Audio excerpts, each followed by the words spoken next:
Hello guys, welcome to my channel. कैसे हैं आप लोग? आशा करता हूँ अच्छे होंगे। और आज का वीडियो जो है बहुत ही महत्वपूर्ण होगा क्योंकि 30 प्रश्न होंगे इसमें, हमेशा की तरह। और 30 में से जितने भी सही करेगा कमेंट करके ज़रूर बताएगा। अगर आप 30 में से 20 प्लस सही कर रहे हैं तो आपकी तैयारी बहुत ही अच्छी है। सभी को गुड मॉर्निंग, सभी को राम राम। जो भी आपको अच्छा लगे वो आपको। लिखा है, ना संघर्ष ना तकलीफ तो क्या मज़ा है जीने में। न संघर्ष न तकलीफ तो क्या मज़ा है जीने में। बड़े बड़े तूफान थम जाते हैं जब आग लगी हो सीने में। बिल्कुल, अगर आपके सीने में आग लगी है कि मैं सफल होऊंगा तो आप ज़रूर सफल होंगे। तो इसी के साथ जो है अपना छोटा सा वीडियो शुरू करेंगे। तो पहला प्रश्न हमारा, वह कौन सा रोग है जो कुत्ते के काटने से होता है। वेरी वेरी इंपॉर्टेंट प्रश्न है। इसी प्रकार के प्रश्न आपके एग्जाम में पूछे जाते हैं। लिखा हुआ है, हैजा, रेबीज, पीलिया या टाइफाइड। कौन बताएगा इसका जवाब? फटाफट आप लोग जवाब दीजिए। बिल्कुल आपका जवाब सही होगा, मुझे पता है। मैं आपको सोचने के लिए थोड़ा सा टाइम भी दूंगा। लिखा है, कुत्ते के काटने से कौन सा रोग होता है। तो बिल्कुल सही जवाब है आपका, रेबीज होता है। और रेबीज, पीलिया जो है ये आपके काहे से होते हैं? ये वायरस से होते हैं। बाकी हैजा, टाइफाइड जो है ये किससे होते हैं? ये बैक्टीरिया से होते हैं। रेबीज जो है कुत्ते के काटने से होता है। इसमें जो जिसको काटता है कुत्ता वो पागल हो जाता है और वो पानी से डरता है। अगला प्रश्न हमारा लिखा हुआ है, जैव विविधता दिवस। विश्व जैव विविधता दिवस जो है कब होता है? 22 जून, 23 मई, 22 मई या 23 जून को। बिल्कुल आप लोग बताएं, बहुत ही अच्छा प्रश्न है। एग्जाम में काफ़ी बार पूछा गया है। विश्व जैव विविधता दिवस कब होता है? सोच लीजिए और सोच समझ करके जवाब दीजिए, क्योंकि सोच समझ करके जब आप जवाब देंगे तभी आपका जवाब भी सही होगा। बिल्कुल सही जवाब है आपका, ये होता है आपका कब? 22 मई को। 22 मई को आपका जो है विश्व जैव विविधता दिवस होता है। विश्व श्रमिक दिवस कब होता है आपका? कौन सा विश्व श्रमिक दिवस कब होता है, कोई बताएगा? विश्व श्रमिक दिवस आपका 1 मई को होता है। ठीक है। विश्व प्रेस स्वतंत्रता दिवस आपका 3 मई को होता है। विश्व रेड क्रॉस दिवस आपका 8 मई को होता है। इन पॉइंट्स को आप लोग एकदम ध्यान रखिएगा। विश्व पृथ्वी दिवस आपका 22 अप्रैल को होता है।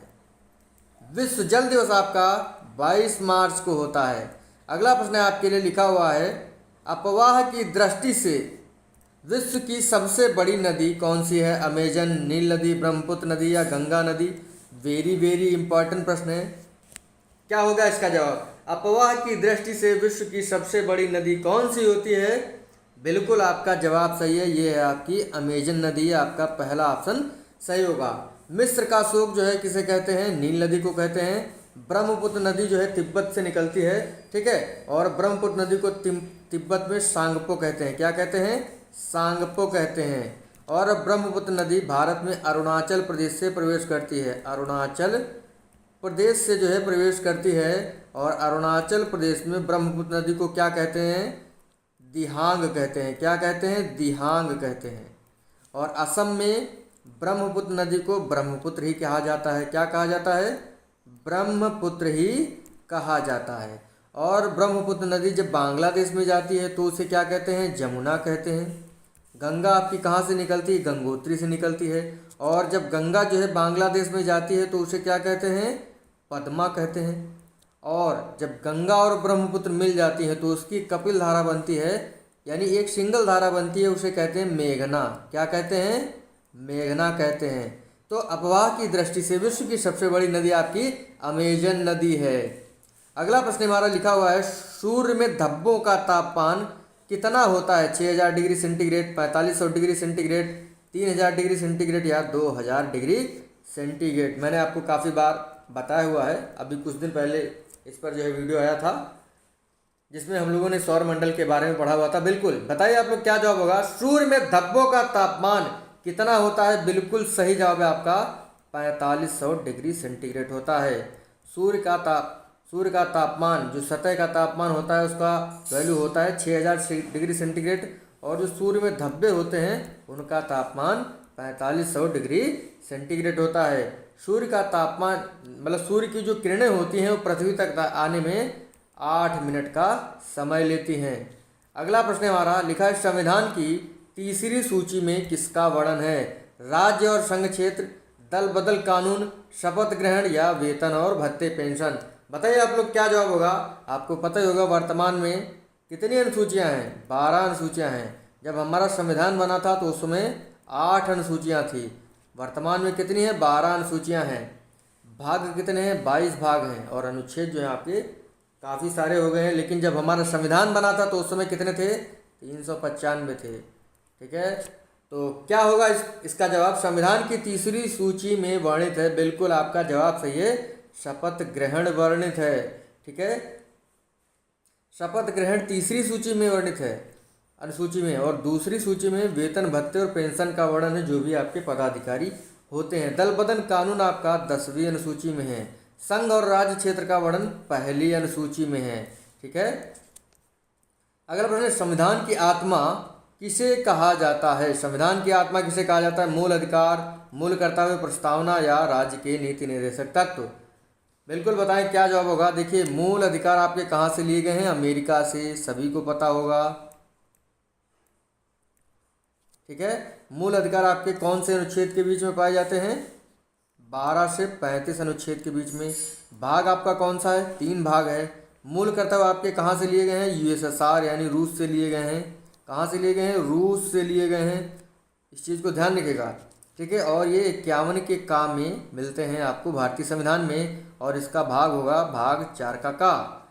ठीक है, तो राज्य के नीति निर्देशक तत्व जो है 36 से 51 अनुच्छेद के बीच में पाए जाते हैं भारतीय संविधान में, और इनका जो भाग है वो 4 है। और राज्य के नीति निर्देशक तत्व आपके आयरलैंड से लिए गए हैं। कहाँ से लिए गए हैं, आयरलैंड से लिए गए हैं। और भारत का जो संविधान है उसकी आत्मा जो है प्रस्तावना को कहते हैं। आपका थर्ड ऑप्शन इसमें सही है। बिल्कुल मुझे पता है। अगला प्रश्न लिखा हुआ है, बहुत अच्छा प्रश्न है। निम्न में से कौन सा विकल्प सही है, पढ़िए आराम से। विटामिन ए की कमी से बेरी रोग होता है। ऑस्टियोमलेशिया रोग विटामिन डी की वजह से होता है। विटामिन बी12 में कोबाल्ट नहीं पाया जाता है। विटामिन के का नाम जो है रासायनिक नाम नेफ्थोक्विनोन नहीं है। तो क्या होगा आपका जवाब, बताएं आप लोग। बहुत ही अच्छा प्रश्न है। इस प्रकार के प्रश्न एग्जाम में काफ़ी बार पूछे जाते हैं और आप लोग गलत कराते हैं, क्योंकि जब आपको कोई भी टॉपिक अच्छे से तैयार नहीं होता है तो आप जो है गलत करके आते हैं। देखिए, एक प्रश्न में जो है मैंने काफ़ी सारी बातें आपसे पूछ ली। बिल्कुल बताएं, विटामिन ए की कमी से बेरी रोग होता है। बिल्कुल देखिए, ये प्रश्न के अनुसार गलत है, मतलब ये सही नहीं है। विटामिन ए की कमी से कौन सा रोग होता है, रेटिनॉल होता है। रेटिनॉल होता है। और विटामिन ए जो है किस में पाया जाता है, गाजर में पाया जाता है। ऑस्टियोमलेशिया रोग विटामिन डी की वजह से होता है। बिल्कुल सही, प्रश्न के अनुसार आपका ये सही होगा, यानी 7वें का बी ऑप्शन आपका सही है। विटामिन बी12 में कोबाल्ट नहीं पाया जाता है, ये गलत है आपका, पाया जाता है। विटामिन बी12 का रासायनिक नाम क्या है, साइनोकोबालामीन। ठीक है, लिखा है। विटामिन के का रासायनिक नाम नेफ्थोक्विनोन नहीं है, मतलब विटामिन के का रासायनिक नाम नेफ्थोक्विनोन ही होता है। इसी वजह से ये भी आपका गलत है। तो आपका ऑप्शन कौन सा सही होगा, दूसरा सही है। अगला प्रश्न हमारा लिखा हुआ है, प्रारूप समिति में कौन शामिल नहीं था, अम्बेडकर जी, राजेंद्र प्रसाद जी, के.एम. मुंशी या डी.पी. खेतान। बिल्कुल आपको पता ही है कि प्रारूप समिति के अध्यक्ष कौन थे, अम्बेडकर जी थे। कौन थे, अम्बेडकर जी थे। ठीक है, अम्बेडकर जयंती आपकी 14 अप्रैल को मनाई जाती है। तो बताएं आप लोग, प्रारूप समिति में कौन शामिल नहीं था। बिल्कुल बहुत ही आसान प्रश्न है, एग्जाम में ये पूछा भी गया है। ये तो पूछा गया है कि प्रारूप समिति के अध्यक्ष कौन थे, लेकिन ये बहुत ही कम पूछा गया है कि प्रारूप समिति में कौन शामिल नहीं था।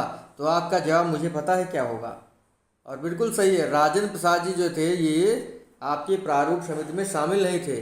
ठीक है, इसमें टोटल 7 लोग शामिल थे। कौन कौन, भीमराव अम्बेडकर जी, एन गोपाल, स्वामी अयंगर जी, अल्लादा कृष्णा, स्वामी अय्यर जी, KM. Munshi ji, Syed Mohammad Sadulla, N Madhavrao, DP. Khetan, ये लोग शामिल थे। तो अम्बेडकर जी, के.एम. मुंशी और डी.पी. खेतान प्रश्न में आपके दिए हुए हैं, और राजेंद्र प्रसाद जी प्रारूप समिति में शामिल नहीं थे। इसी वजह से आपका दूसरा ऑप्शन सही है।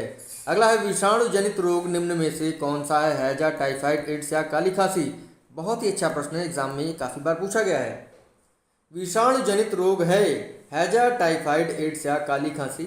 मुझे पता है आप सभी लोग जुड़े हुए हैं, और अच्छे से जुड़िए, वीडियो को शेयर कर दीजिएगा, लाइक कर दीजिएगा, क्योंकि आपका एक लाइक जो है ऊर्जा भर देता है काम करने के लिए। बिल्कुल, विषाणु जनित रोग है ये आपका क्या है, एड्स है। क्या है, एड्स। ठीक है, एक्वायर इम्यूनो डिफिशियंसी सिंड्रोम इसका पूरा नाम होता है। और एड्स की जांच के लिए कौन सा टेस्ट होता है, एलिसा टेस्ट होता है। कौन सा टेस्ट होता है, एलिसा टेस्ट होता है। और एड्स जो है किससे होता है, वायरस से होता है। एकदम आपको पता होना चाहिए, हैजा, टाइफाइड और काली खांसी ये किससे होता है, ये बैक्टीरिया से होता है।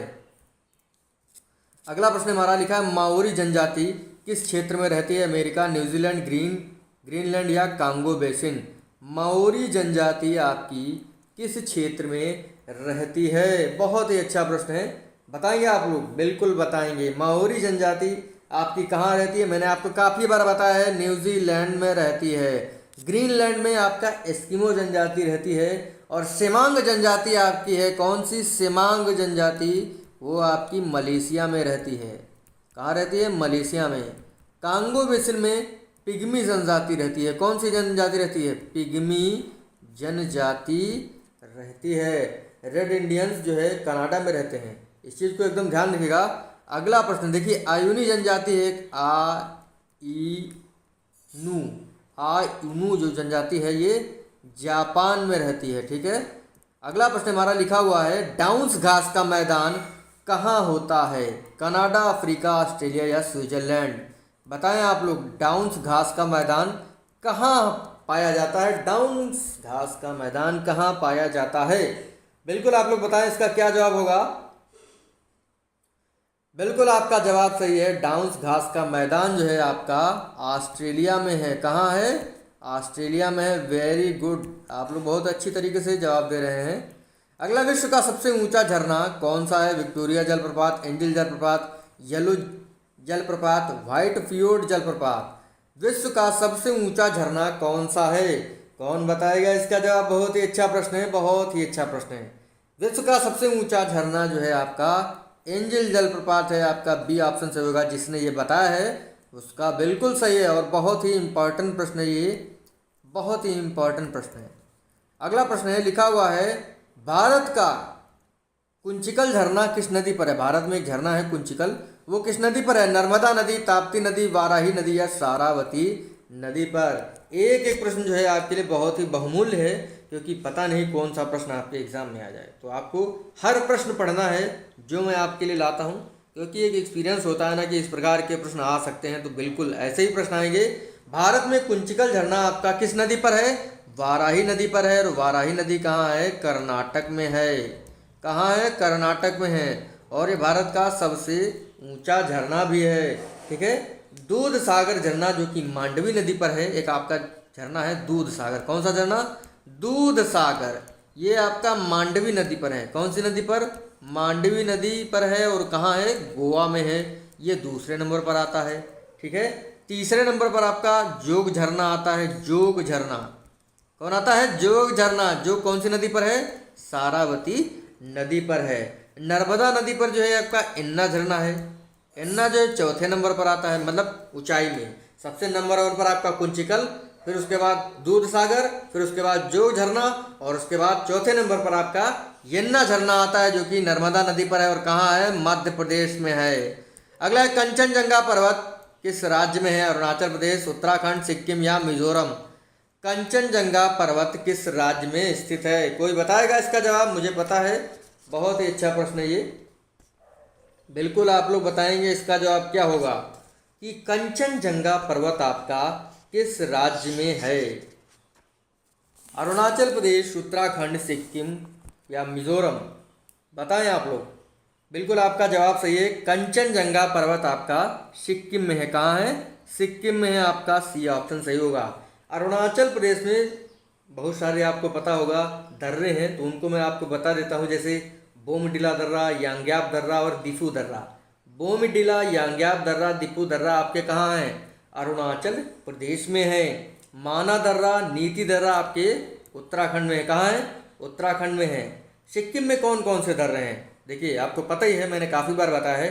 नाथुला दर्रा है, और नाथुला दर्रा और जयलेपला दर्रा है। ठीक है, मणिपुर में आपका कौन सा दर्रा है, तुजू दर्रा है, तुजा मणिपुर। और हिमाचल प्रदेश में शिवकिला दर्रा, रोहतांग दर्रा और बाड़ा लाचा दर्रा, मैंने आपको इसके बारे में बताया ही हुआ है। लिखा है कर्क रेखा भारत के किस राज्य से नहीं गुजरती है, मैंने इसके बारे में आपको बताया ही हुआ है। इसका जो जवाब बता देगा बहुत ही अच्छी बात है, नहीं बता देगा तो यहाँ पर पता चल जाएगा। पश्चिम बंगाल, उत्तराखंड, छत्तीसगढ़ या त्रिपुरा। कर्क रेखा भारत के कितने राज्यों से होकर के जाती है, ये भी आपको पता होना चाहिए। कितने राज्यों से जाती है? 8 राज्यों से जाती है। कर्क रेखा भारत के किस राज्य से नहीं जाती है? बिल्कुल आपका जवाब सही है, मुझे पता है। क्या होगा इसका जवाब? देखते हैं कौन बताएगा। बिल्कुल आपका जवाब सही है, ये उत्तराखंड से नहीं जाती है, बाकी पश्चिम बंगाल, छत्तीसगढ़ और त्रिपुरा से हो करके जाती है। मैंने इसकी ट्रिक बताई थी आपको। क्या ट्रिक बताई थी? पंडित झागू राम के 6 मित्र, ये याद रखिए। आपको जो है कर्क रेखा पर जो भारत के मतलब कर्क रेखा जिन भारतीय राज्यों से जाती है उनके नाम आपको याद हो जाएंगे। पा से पश्चिम बंगाल, झा से झारखंड, गु से गुजरात, रा से राजस्थान, मा से मध्य प्रदेश, छा से छत्तीसगढ़ और मी से मिजोरम और ता से त्रिपुरा। ठीक है, तो इस चीज़ को ध्यान रखिएगा। कर्क रेखा भारत के कितने राज्यों से जाती है? 8 राज्यों से जाती है। 1 2 3 4 5 6 7 8, 8 ही हैं। हाँ, तो उत्तराखंड से आपका नहीं जाता है। आपका बी ऑप्शन प्रश्न के अनुसार सही है। अगला प्रश्न है, भारत का कौन सा राज्य समुद्र तट को स्पर्श करता है? दिल्ली, राजस्थान, उत्तराखंड या महाराष्ट्र। 16वें का कौन सा ऑप्शन आपका सही होगा? भारत का कौन सा राज्य समुद्र तट को स्पर्श करता है? बिल्कुल आप लोग बताएं। बहुत ही अच्छा प्रश्न है ये, एग्जाम में काफ़ी बार पूछा गया है और आपको बताना भी है कि क्या जवाब होगा। बिल्कुल आपका जवाब सही है, महाराष्ट्र। महाराष्ट्र जो है ये समुद्र तट को स्पर्श करता है, बाकी दिल्ली, राजस्थान और उत्तराखंड जो है आप जो है समुद्र तट को स्पर्श नहीं करते हैं। अगला प्रश्न है, पश्चिमी घाट और पूर्वी घाट। पश्चिमी घाट और पूर्वी घाट की मिलन स्थली कौन सी है? धूपगढ़ी पर्वत, नीलगिरी पर्वत या गुरु शिखर या अनाईमुदी। कौन इसका जवाब बताएगा? बहुत ही अच्छा प्रश्न है, बिल्कुल आप लोग बताएं। पश्चिमी घाट और पूर्वी घाट की मिलन स्थली कौन सा पर्वत है आपका? और बहुत ही अच्छा प्रश्न है, एग्जाम में ये आया भी हुआ है और आपको बताना भी है कि इसका क्या जवाब होगा। बताएंगे भी आप लोग, मुझे पता है। ठीक है, बिल्कुल पूर्वी घाट और पश्चिमी घाट का जो मिलन स्थली है वो है आपका नीलगिरी पर्वत। यहाँ पे टोडा जनजाति भी रहती है। कौन सी जनजाति रहती है? टोडा जनजाति रहती है। नीलगिरी पर्वत की सबसे ऊंची चोटी का नाम क्या है? डोडा बेटा, जो दक्षिण भारत की 2nd नंबर की सबसे ऊंची पर्वत चोटी है। ठीक है, और अन्नामलाई की पहाड़ी पर स्थित दक्षिण भारत में सबसे ऊंची चोटी का नाम है अनाईमुदी। क्या नाम है? अनाईमुदी पर्वत चोटी। आपको याद हो गया होगा, मुझे आशा है। अगला प्रश्न आपके लिए लिखा हुआ है, पाक जल संधि किसके बीच में है? पाकिस्तान, भारत, भारत और अफगानिस्तान, भारत और श्रीलंका या भारत और चीन। क्या होगा आपका जवाब? पाक जल संधि किसके बीच में है? बिल्कुल आप लोग बताएं, पाक जल संधि किसके बीच में है? और आपका जवाब मुझे पता है आ भी जाएगा फटाक से, क्योंकि आप लोगों को ये पता भी है और मैंने 1-2 बार प्रश्न भी रखा हुआ है। बिल्कुल पाक जल संधि आपका किसके बीच में है? पाक जल संधि जो है पाकिस्तान के बीच में नहीं है यार, भारत और श्रीलंका के बीच में है। ठीक है, 8 डिग्री चैनल जो है आपका मालदीव व मिनीकॉय के मध्य में है। 9 डिग्री चैनल आपका कवरत्ती व मिनीकॉय के बीच में है। ठीक है, 10 डिग्री चैनल आपका छोटा अंडमान व कार निकोबार के मध्य में है। ठीक है, तो इन पॉइंट्स को आप लोग ध्यान रखिएगा। ठीक है, अगला प्रश्न है हमारा। अगला प्रश्न नहीं है आपके लिए। अगला प्रश्न आपके लिए मैप वाला है। ठीक है, देखिए मैंने आपको बताया था कि कौन कौन से राज्य जो है समुद्र से लगे हुए हैं। गुजरात, महाराष्ट्र, कर्नाटक, गोवा, केरल, तमिलनाडु, आंध्र प्रदेश, उड़ीसा, कोलकाता। ठीक है, ये आपके जो है किससे जुड़े हुए हैं? सी से जुड़े हुए हैं। इस पॉइंट को एकदम ध्यान रखिएगा, एग्जाम में काफ़ी बार पूछा जाता है। तो ठीक है, अगला देखते हैं क्या लिखा हुआ है। बहुत ही अच्छी बात लिखी हुई है। लिखा है, इंसान को कभी हार नहीं माननी चाहिए, क्योंकि पहाड़ों से निकली हुई नदी ने आज तक रास्ते में किसी से नहीं पूछा कि समुद्र कितना दूर है। तो क्या है, इंसान को कभी भी हिम्मत नहीं हारनी चाहिए, क्योंकि पहाड़ों से निकली नदी ने आज तक रास्ते में कभी ये नहीं पूछा कि समुद्र कहाँ है, तो आपको कभी घबराना नहीं है कि आपका लक्ष्य कहाँ है। एक बार जो लक्ष्य बना लें तो बना लें और उसके लिए निरंतर प्रयत्न करते रहें। अगला प्रश्न है, पीली नदी कहाँ बहती है? चीन, पाकिस्तान, बांग्लादेश या श्रीलंका? पीली नदी कहाँ बहती है? चीन, पाकिस्तान, बांग्लादेश या श्रीलंका? बहुत ही आसान सा प्रश्न है और एग्जाम में पूछा भी गया है कि पीली नदी जो है आपकी कहाँ बहती है, बताएं आप लोग। देखिए, पीली नदी आपकी हुआंगो नदी कहलाती है और ये कहाँ बहती है? चाइना में बहती है, चाइना में, जहाँ से जो है कोरोना वायरस आया था, कोविड-19। छोटी छोटी आँखों वाले जो हैं खा खा करके जो है जो उल्टा सीधा खाते हैं और इधर उधर वायरस फैलाते रहते हैं। ठीक है, बिल्कुल वायरस फैला दिए, जो है सारे स्कूल कोचिंग्स और जो एग्ज़ाम होते थे सब बंद हो गए, पागल हैं सब, पता नहीं क्या क्या खा जाते हैं। अगला है, जल अवशोषण का कार्य जो है कौन सा ऊतक करता है? एपिथीलियम, जाइलम, फ्लोएम या इनमें से कोई नहीं? जल अवशोषण का कार्य निम्न में से कौन सा ऊतक करता है? एपिथीलियम, जाइलम, फ्लोएम या इनमें से कोई नहीं? कौन बताएगा इसका जवाब? बिल्कुल, जल अवशोषण का कार्य जो है जाइलम करता है, जाइलम, जा से जाइलम, जा से जल। अगला प्रश्न है, स्वच्छता की दृष्टि से भारत का सबसे स्वच्छ शहर लखनऊ, इंदौर, भोपाल या भरतपुर? स्वच्छता की दृष्टि से भारत का सबसे स्वच्छ शहर निम्न में से कौन सा है? करंट का क्वेश्चन है और काफ़ी बार ये एग्जाम में पूछा भी गया है और ये काफ़ी दिनों से ये शहर जो है स्वच्छता का पहला स्थान लिए हुए है और आपका जवाब बिल्कुल सही है। क्या होगा? इंदौर होगा। ठीक है, और मध्य प्रदेश राज्य, देखिए मध्य प्रदेश में जो है आपका इंदौर है और मध्य प्रदेश की राजधानी क्या है? भोपाल है। ठीक है, और मध्य प्रदेश को जो है बाघ राज्य के नाम से जाना जाता है। क्या जाना जाता है? बाघ राज्य के नाम से भी जाना जाता है, टाइगर स्टेट। अगला प्रश्न है आपका, शेर किस प्रकार का उपभोक्ता होगा? प्राथमिक, द्वितीयक, तृतीयक या अपघटक? शेर किस प्रकार का उपभोक्ता होगा, बताएंगे आप लोग? बताएं आप लोग, शेर किस प्रकार का उपभोक्ता है? और आपका जवाब बिल्कुल सही है। मान लीजिए ये क्या है आपकी? ये घास है, घास को कौन खाता है? बकरी। ठीक है, इस चीज को ध्यान रखिएगा। आपको पता होगा कि इसका क्या जवाब होगा। शेर किस प्रकार का उपभोक्ता है? तृतीय उपभोक्ता होता है। बिल्कुल आपका जवाब आपका एकदम सही है। अगला, हीराकुंड बांध किस नदी पर है? स्वर्णरेखा, महानदी, भगीरथी या वेनगंगा? हीराकुंड बांध जो है आपका किस नदी पर है? क्या होगा आपका जवाब? और मुझे पता है आपका जवाब बिल्कुल सही है। हीराकुंड बांध आपका कहाँ है? महानदी पर है। महानदी कहाँ है?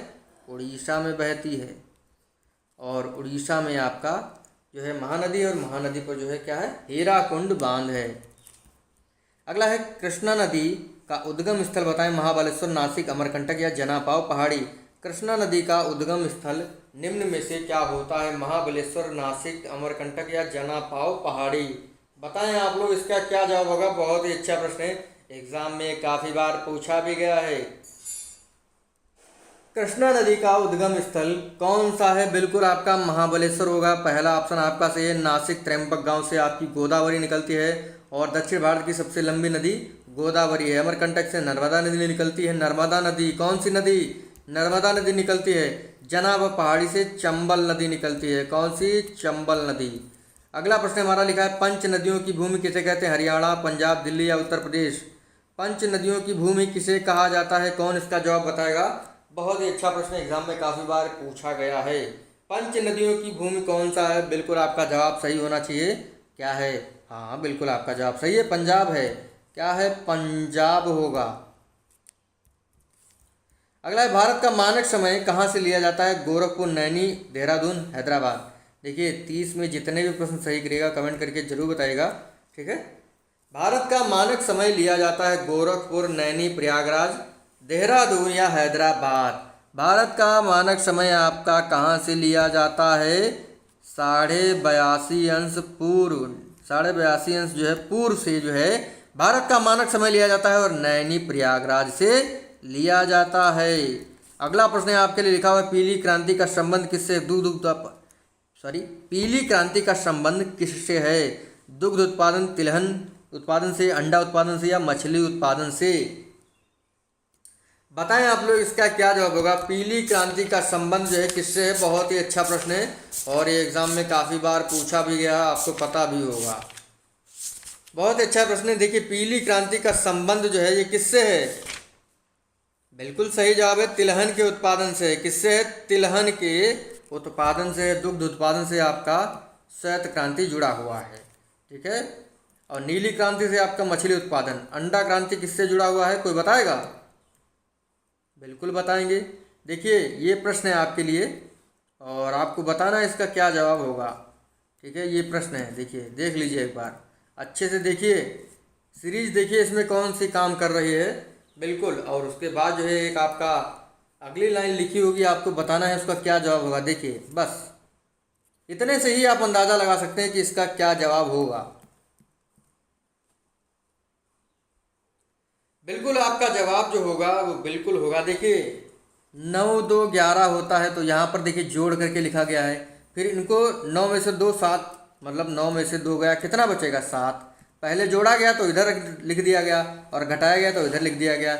यही प्रक्रिया सभी के साथ हो रही है। देखिए, 8 5 13 और 8 में से 5 गए 3, 5 2 7, 5 में से 2 गए 3, 7 6 13, 7 में से 6 गया 1, 8 7 17 और 9 में से 8 गया 1। इसी प्रकार 10 6 16 और 10 में से 4 गया 416, जिसका 416 ऑप्शन सही है। मतलब जिसने 416 जवाब दिया है उसका आंसर बिल्कुल सही है। अगला है बर्ड मैन ऑफ इंडिया किसे कहते हैं? सलीम अली, कैलाश सांकला, अमृता विष्णु या कैलाश सत्यार्थी? बहुत ही अच्छा प्रश्न है। बर्ड मैन ऑफ इंडिया किसे कहा जाता है? सभी को पता होगा और एग्जाम में ये काफ़ी बार पूछा भी गया है। क्या होगा इसका जवाब? बर्ड मैन ऑफ इंडिया, चिड़ियों के आदमी, ये थे सलीम अली जी। ठीक है। कैलाश सांकला क्या थे? Tiger man of India. Tiger man of India कौन थे? कैलाश सांकला थे। मतलब कैलाश सांकला हैं लिखा। तो आपका प्रश्न है, भारत की कोविड वैक्सीन नहीं है, फाइजर, कोवैक्सीन, कोविशील्ड या बी और सी दोनों? बहुत ही अच्छा प्रश्न है, 29वां, और काफ़ी बार पूछा है। आप लोगों ने वैक्सीन लगवा ली होगी, जिसने नहीं लगवाई है लगवा लीजिए भाई, क्योंकि थर्ड वेव आने वाली है। और जिनके प्रॉब्लम हो चुकी थी, जिनको कोविड हो चुका था, वो लोग जो है लगभग 2 से 3 महीने का इंतज़ार करें। लेकिन बताएं, भारत की कोविशील्ड है, कोवैक्सीन है, फाइजर नहीं है। आपको कमेंट करके बताना है फाइजर जो है किस देश की है। अंतिम प्रश्न हमारे वीडियो का, मसालों के उत्पादन में नंबर 1 राज्य कौन सा है? आंध्र प्रदेश, जम्मू कश्मीर, उत्तराखंड या केरल? बताएं आप लोग, मसाले के उत्पादन में नंबर 1 राज्य भारत का कौन सा है? आंध्र प्रदेश, जम्मू कश्मीर, उत्तराखंड या केरल? बिल्कुल आपके 30 प्रश्न यहाँ पर समाप्त होते हैं और सभी लोग जुड़े होंगे जो भी जुड़ते हैं। बाकी शाम को मिलेंगे आपको 5 बजे। कितने बजे? 5 बजे हिंदी की क्लास के साथ। और टाइमिंग जो है 8 बजे है और 5 बजे है और शाम को 9 बजे है। देखिए, सुबह की क्लास जो है विद्यालय खुलने की वजह से लाइव नहीं ले पाऊँगा, लेकिन आपकी क्लास ज़रूर होगी, चाहे वो रिकॉर्डेड ही क्यों ना हो। अगर छुट्टी होगी जिस दिन, उस दिन लाइव होगी। तो मसालों के उत्पादन में आपका नंबर 1 आंध्र प्रदेश है। आपका पहला ऑप्शन सही होगा। आशा करता हूँ सभी लोग अच्छे होंगे और 30 में से जितने भी प्रश्न सही करे हैं सभी लोग कमेंट करिएगा, क्योंकि मैं आपके प्रश्न जो जवाब दिए हैं उनको देखता हूँ और जो भी आप कमेंट करेंगे उनको भी देखूंगा कि किसने किसने जो है कितने प्रश्न सही करे हैं, और अगले वीडियो में उसके बारे में बताऊँगा भी। तो मिलते हैं आपसे अगली वीडियो में। सभी को धन्यवाद जुड़ने के लिए। थैंक यू फ्रेंड्स, और जय हिंद, जय भारत।